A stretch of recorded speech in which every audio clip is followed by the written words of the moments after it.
Assalamualaikum warahmatullahi wabarakatuh. Gimana? Kecap sedap. Bismillahirrahmanirrahim. Alhamdulillahirabbil alamin. Allahumma shalli ala sayidina Muhammadin. Qala al-musannifu rahimallahu taala nafa'ana Allah bihi wa bi ulumihi fi darini amin.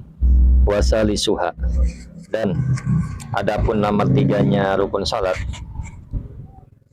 qiyamu qadirin ialah berdiri bagi orang yang mampu alaihi atasnya qiyam binafsihi dengan sendirinya au bi ghairihi atau dengan bantuan orang lain.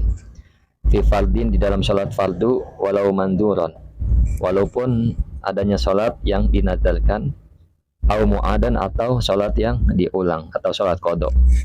Nah, jadi wajib berdiri bagi orang yang mampu, baik dengan berdirinya dengan dirinya sendiri atau dengan bantuan orang lain. Nah, di dalam salat fardu atau salat fardu yang dinadarkan atau salat yang dinadarkan ataupun salat yang diulang. Nah, salat yang dikodok wajib berdiri. Kecuali salat sunnah ya, salat sunnah boleh duduk, namun pahalanya setengah. Nah, seperti itu. Wayah sulu dan tercapai al-qiyamu apa berdiri binasbi kifari zuhri dengan menegakkan tulang punggungnya orang, izomihi maksudnya adalah tulangnya orang, allati yaitu tulang, iya adapun allati mafasiluhu ialah persendiannya orang, walau bi isnadin sekalipun dengan bersandar ila syai'in kepada sesuatu bihaisu dengan sekiranya lauzala seandainya hilang apa syai' lasaqata niscaya jatuh siapa orang. Jadi berdiri dapat dicapai dengan menegakkan punggungnya, yaitu tulang punggung yang merupakan persendiannya. Jadi berdiri itu sudah tercapai dengan menegakkan tulang punggungnya. Sekalipun berdirinya dengan bersandar pada sesuatu, pada pohon, pada tembok, yang memang misalkan sesuatu tersebut jika dicabut atau dilepas maka ia terjatuh. Jadi boleh sholat berdiri. Orang boleh sholat berdiri seperti itu. Maksudnya berdiri dan bersandar itu adalah boleh. Wa yukrahu namun dimakruhkan al istinadu apa bersandar. Jadi sholat berdiri dan bersandar itu boleh, hanya saja dimakruhkan seperti itu. Lain halnya jika orangnya lemah tidak mampu, ini dibolehkan. Tapi kalau orangnya normal maka makruh dia berdiri dan bersandar seperti itu.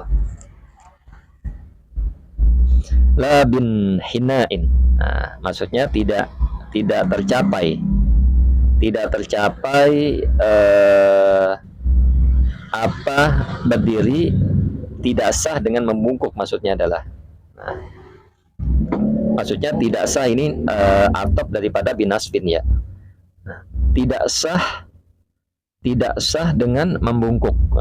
La bin hinain, tidak sah dengan membungkuk inkana jika ada apa membungkuk akroba ialah lebih dekat ila aqalli ruku'i kepada minimal ruku. Ilam ya'jiz, jika tidak mampu siapa orang antamamil intisobi dari menyempurnakan dari sempurnanya tegak berdiri. Jadi tidak sah berdiri dan ia agak membungkuk jika membungkuknya lebih mendekati kepada ruku, seperti itu ya. Jadi ada orang berdiri tapi lebih kepada ruku, dikit lagi ruku maksudnya, maka tidak sah. Kecuali berdiri dia bungkuk sedikit saja karena memang sakit apa, maka tidak sah.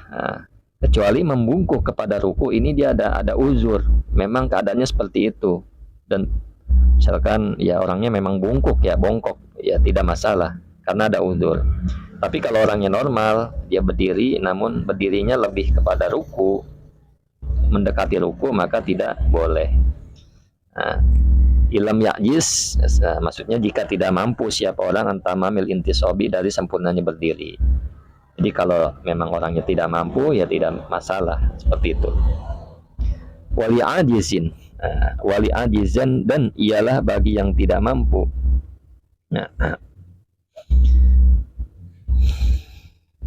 Jadi wali ajizin ini adalah khobar ya, khobar dari, saya cari dulu. Nah, jadi wali ajizin ini adalah khobar muqaddam. Nanti mubtadanya adalah sholatun qaidan. Nah, sholatun qaidan. Kita lanjut ya pembacanya ya. Bismillahirrahmanirrahim.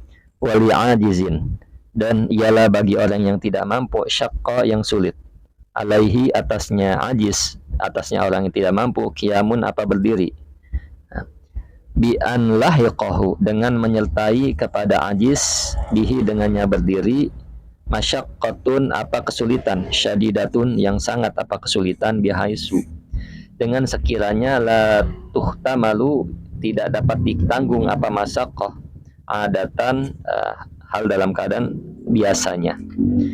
Nah, jadi bagi orang yang tidak mampu, yang merasa kesulitan untuk berdiri, seperti dia mengalami kesulitan yang sangat, sakit yang sangat, di mana secara adat kesulitan itu tidak dapat ditahan atau ditanggung.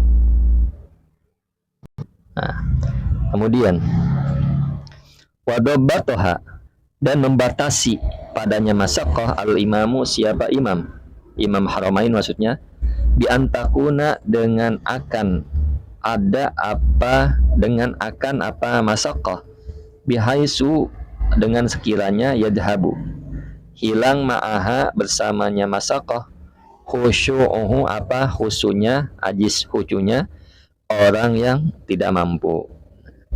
Jadi Imam Haramain memberi batasan. Nah, dianggap kesulitan apabila dapat menyebabkan hilangnya kehusuan di dalam sholat. Seperti itu ya. Jadi ini batasannya yang dikatakan oleh Imam Haramain. Nah, yang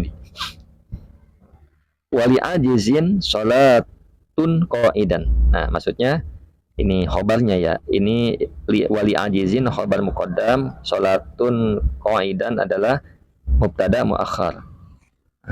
Jadi bagi orang yang tidak mampu, syaqqa alaihi yang sulit, alaihi atasnya ajiz, qiyamun apa berdiri, sholatun qaidan adapun sholat hal dalam keadaan duduk. Seperti itu maksudnya.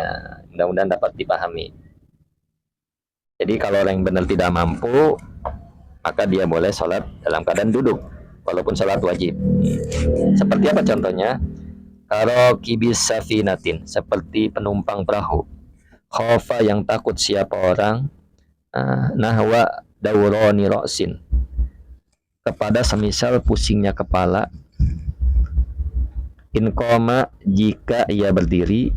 Nah, jadi seperti penumpang perahu ya, apabila takut orang tersebut, penumpang tersebut, kepada pusingnya kepala, itu boleh dia dalam keadaan sholat duduk, walaupun dia mampu berdiri. Tapi kan ini uzur, karena sholat di perahu dan mutar biasanya perahu itu membuat kepala pusing, boleh dia duduk seperti itu. Jika memang berdirinya itu membuat dia pusing ya. Kemudian wasalisin, dan orang beser, la yastamsiku yang tidak dapat menahan siapa orang, hadasahu akan hadasnya orang, ila bil qu'udi kecuali dengan duduk, seperti itu. Jadi satu lagi adalah contohnya orang yang beser, yang orang itu tidak dapat menahan hadasnya kecuali dengan duduk. Ini boleh karena apa? Uzur, walaupun sholat wajib. Kemudian wayanhaniya, dan membungkuk al-qaidu siapa orang yang sholat duduk, birukui dengan ruku, bihaisu dengan sekiranya, tuhadzi berhadapan, berhadapan, jabahatuhu apa dahinya orang, ma kepada sesuatu, qaddama rukbataihi di depan kedua lututnya orang. Jadi gini, misalkan dia udah ditentukan sholatnya boleh duduk, orang ini sakit dan memang ada udzur syar'i, maka rukunya itu berhadapan dengan jidatnya. Jadi dia, maksudnya dia itu membungkuk orang yang sholat duduk ini untuk ruku dengan sekiranya berhadapan jidatnya itu kepada uh, lututnya, jadi membungkuk sedikit lutut. Ya kita kalau tidak mencontohkan agak sulit, tapi kalau mencontohkan insya Allah bisa dilihat dan mudah. Jadi rukunya itu membungkuk sedikit, berhadapan dengan kedua lututnya. Tapi kalau sujud dia langsung, artinya kan sujud tidak masalah, dia langsung nyentuh lantai ya, nyentuh sejadah. Kalau mampu, kalau tidak mampu, sujudnya lebih pendek, lebih rendah daripada ruku. Itu saja sih sebenarnya. Mudah-mudahan dapat dipahami. Syukron ala ihtimamikum. Assalamualaikum warahmatullahi wabarakatuh.